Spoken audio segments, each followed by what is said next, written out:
Hello and welcome to the Sky Blue Times YouTube channel. Today I wanted to talk about Nico Riley in a little bit more detail. I think when we're looking ahead of some of these games that are going to come up, the next international break, once we get to that kind of heavy fixture schedule around Christmas, and then you're talking about a time where Aït-Nouri is going to be going off to AFCON, I think there's going to be a lot more noise around Nico Riley making the World Cup squad for England, the amount of minutes he would have racked up by then, and especially with the absence of Aït-Nouri away on international duty at AFCON, that's going to thrust Nico Riley really front and centre as a continued starter for what would have been majority of the season for Manchester City. He has now played more Premier League minutes, 596, this season than he played during the entire 24-25 season for the club.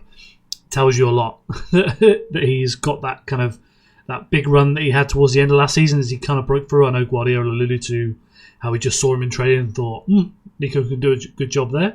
But he's had that run very much. Start of the season, a little bit fortunate with his injury to Aït-Nouri that's given him that run into the team. But his performances, the quality that he's shown, the improvements that he has shown, that is down to him. Deserves plenty of credit for that. New contract, well deserved. And so, sometimes the door does get open for you conveniently with the kind of injuries to these players, with the struggles of Manchester City last season, that injuries to defenders that give him that route into the team. But you still have to claim your spot in the team. You still have to perform. And Nico Riley has absolutely done that. If we just move over to this one here, just zoom in. This is just a rough idea for you of the heat map from last season in the Premier League for Manchester City. As you can see, a majority of his time is as that left back that's kind of sat more like a kind of left centre back, inverting, tucking inside a little bit, providing some threat getting into the box. Obviously, set pieces he was involved as well. Some support out wide, but not as much involvement. A little bit deeper. But then if we move over to just from this season, you can see he's even more closer to the touchline as that left back. Really quite involved deeper as well when you think about the build-up Manchester City, the playing this season, where Riley's pushing up and the likes of Jeremy Doku's moving inside, and so he's involved carrying the ball along that touchline.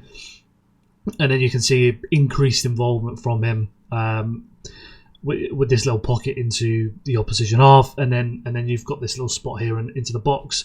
Speaks to his involvement to get a little bit more forward, a little bit more coming inside towards the top of the box. We've seen him in the last few games be involved with shots inside, outside the box. His goal against Bournemouth, for example, just shows kind of continued improvement and increased involvement with the team. And then if we just move over to this here, just to talk through a little bit more about the kind of role that we've seen from Nico Riley. So when we look at that Bournemouth game, Jeremy Doku moves inside, has a tremendous relationship with Nico Riley, knowing when one needs to move inside, one needs to go outside, ensure that they hold the width, and then give the other player the opportunity to move inside, try and provide an overload, receive the ball in kind of more dangerous spaces, in the pockets, etc. And in a Bournemouth game, it was more in the middle of the pitch, whereas you think about some of the kind of first few games, particularly the Napoli game, the United game, it was more about moving inside Jeremy Doku in the final third and that kind of relationship with Nico Riley. And then the last couple of games, particularly with the one against Dortmund and Bournemouth, we've seen it more in the middle third. And so, yeah, the two of them would swap that kind of role of who plays inside, who goes outside, ensuring you're holding the width, ensuring there's somebody making that run outside.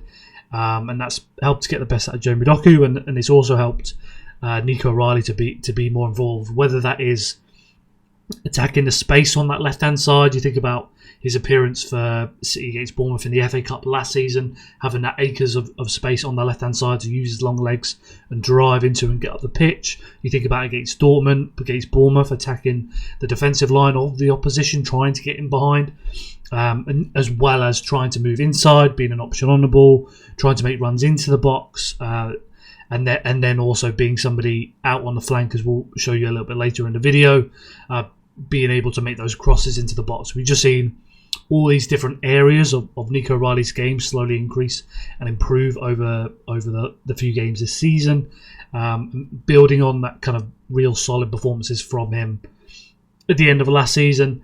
And I would add to that, I think defensively is probably been the most impressive part of his performances this season. The match against Arsenal was probably the kind of marker there, where you're going into that game thinking he's playing against Madueke, who a lot of people would consider as one of the most informed wingers at that time in the Premier League. To deal with somebody 1v1, like, how was he going to do that?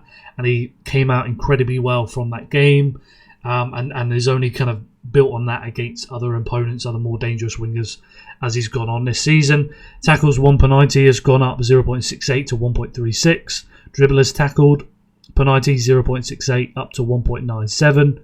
So you see that improvement in those kind of numbers of being somebody that can stop transitions, can be effective in the counter press, particularly in these kind of wide areas here, to challenge the opposition players that are trying to dribble up the pitch. Nico Riley's been fantastic in that regard. Progressive carries is up 2.71 to 3.48 per 90. So we're seeing more and more of Nico Riley using his long legs, using his carrying ability to drive the team forward into the final third. Whether that's going back to the game against Everton, where Guardiola spoke about the impact that he had in the second half, where he was driving the team forward, making those runs into the box, carrying the ball, as well as providing those kind of overlapping runs for Jeremy Doku, that kind of intent from O'Reilly. There's been many games this season, as well as last season, where you feel like the impact of O'Reilly, whether it's on the ball or off the ball, has had an impact on the kind of swinging momentum and changing the performance level of the team, just by his kind of intent and aggression to move the ball forward and to drive into that final third.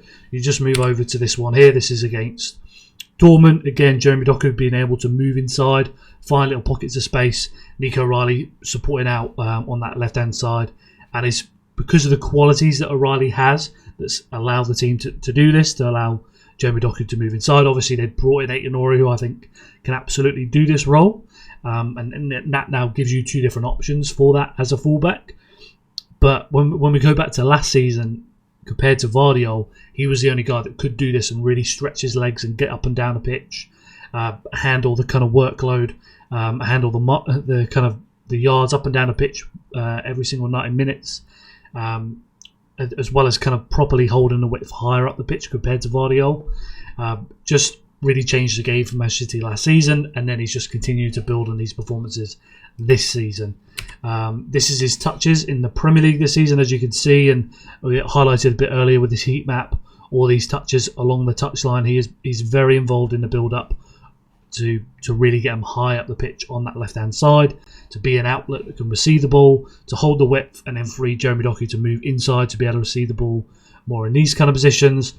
Does drift inside at times to receive the ball, particularly kind of coming over to the final third and moving towards the top of the box, but not somebody that's heavily involved inside like what we're seeing from Jeremy Doku.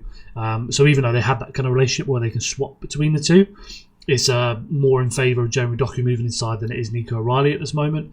Perhaps as he continues to get more and more comfortable within the team, playing in those kind of more central spaces, that we'll see more of O'Reilly find himself in those positions and know when it's the right time for him to move inside. And yeah, we'll just have to wait and see on that front. Just move over to this one here. I think this is an important thing to remember with O'Reilly, that he's just got so many more areas to improve on. So one of those would be aerial duels. This is over the last few years of Manchester City defenders that have played the top four for the most minutes in the Premier League by a Manchester City defender. Get that all out all right. These are their aerial duel win percentages, and as you can see, for nearly all of those seasons, it's been very high. The cluster's nice and tight, above 50%. For all of these, you've got the likes of Stones, Laporte, who both left, and then Stones in that case has dealt with injuries. Walker, who's left, very high. And then you look at last season, having Rico Lewis play so many minutes, somebody that's not strong in the air at all. This one down here is a Kanji. He's playing as your centre-back, below 50% for his aerial duel win percentage. And as you can see with the Kanji in previous years, when he was playing at right-back in the treble season, as well as centre-back in the 23-24 season, somebody that's not dominant in his aerial duels. And then you compare to this season, apart from Nico Riley, very high win percentages from Vardiol, Diaz and Mateus Nunes. And then Nico Riley is just coming up towards 50% now. He was even lower, but he's making that improvement over the most recent games, and that's something with somebody of of his stature to improve on. He should be dominating those duels in years to come. Ground duels as well, I think he's just below, I think he's 49% on ground duels. So both those cases, he's somebody that should be able to dominate those duels, and that is something you'd expect him to improve on over the coming years, getting used to that big frame, used to his body shape, dealing with the like more physical players that he's handling in a position that is a little bit new to him compared to what he would have been playing in the academy. It is expected that will take time, but that's certainly going to be something I think on his radar to do better in. I'll just pull it up. Yeah, 3.2 ground duels, 1 per 90, but then 49%. So you'd want to be winning over 50% of those. Aerial duels, 1.3 per 90. And then obviously with that percentage here, you want to get that above 50%. Mateus Nunes, I think, is like 57 or something like that. So something like that would be more than good enough for Nico Riley to get to. And I'm sure over the course of the season he will work on that. In terms of like other things, if I just move over to this one here, probably good to point this out actually. When we look at this, is the most shot involvements top 10 for Manchester City across the Premier League and the Champions League games. No surprise that the likes of Haaland, Reinders and Foden are at the top, Jeremy Doku as well. But also it's nice to see Nico Riley here chipping in, Nico beginning to chip in as well, but particularly with O'Reilly, you want to have more defenders that are capable of impacting the game. When you think about the 23-24 season, the likes of Walker and Akanji and Nathan Ake, built coming off that treble season, as much as they were able to give you so much security and to be really defensively sound, once teams were able to work out that this is your spare man and will let that be the person that has to be dangerous, then you're running into a little bit problems. Then particularly that 23-24 season struggled. I think Akanji did a good job inverting into that midfield, but then wasn't as dangerous as some other players would be, like Nico Riley playing as a fullback. You think about Kyle Walker as well. If you know that's the guy that you're going to leave time on the ball and is not going to be that much of a threat, then you can take that risk as an opposition and double up in other areas. So to bring in fullbacks that can be dangerous, like Nico Riley has been this season, as well as last season, then yeah, that's really helping the team quite a bit. And you want to see that continue, that improvement continue when it comes to getting into the box, arriving to take shots. He's already had really good examples of goals he could have scored, and then obviously the goal against Bournemouth. But when you're looking at Dortmund, he absolutely could have got 1 or 2 more goals there, as well as another one against Bournemouth. Providing more crosses into the box, we've seen that he has the ability for that. You think about the Monaco game, those kind of lofted crosses right into the middle of the box. Everton, where he stands it up for Erling Haaland to head that one in. He's got the quality there with his crossing, so you want to see more and more of that. I think when I was looking up to look at some of his numbers, so he is 0.3 crosses into the penalty area per 90, which is the 50th percentile in the Premier League this season among other fullbacks. So you'd want to see that improve. City are not a team that are going to put in loads and loads of crosses, but particularly when it comes to getting crosses into the penalty area per 90, you should be able to increase that number. And then you look at it, general crosses attempts per 90. He is 1.21 per 90, 23rd percentile amongst fullbacks in the Premier League. Again, you want to see those numbers improve. He gets into good positions to be able to cross the ball. So, yeah, it's definitely something you want to see improve. You look at things like miscontrols and dispossessed. So he's 1.51 per 90 miscontrols and dispossessed per 90. So that's he's losing the ball 3 times per game. As on average in the Premier League, and that is the first percentile amongst Premier League fullbacks. So rock bottom he is when it comes to losing the ball a bit too easily. So that's another thing you'd want to see Nico Riley improve on. And then the other thing would be expanding his passing range. We started to see the last couple of games him using some more long passes, mixing some switches in there as well. He does have that passing range, like I pointed out, with the crossing quality that he does have. He has increased, so he is up to 3.6 long passes attempted per 90 this season in the Premier League. 0 switches attempted though, just in the Premier League. Last season he was around between like 1 to 1.5 long passes attempted per 90, so it is coming. We are seeing that improvement. You want to see that continue from Nico Riley. He does have that ability, does really well with the short passes, but you'd like to see some more and more from him when it comes to the long passes. Mateus Nunes is absolutely not afraid to do those, and has started to find the right balance. I think for Nico O'Reilly, he can make a little bit more improvement in that regard. But they're the kind of like main things, and I think they're stuff that will come with time.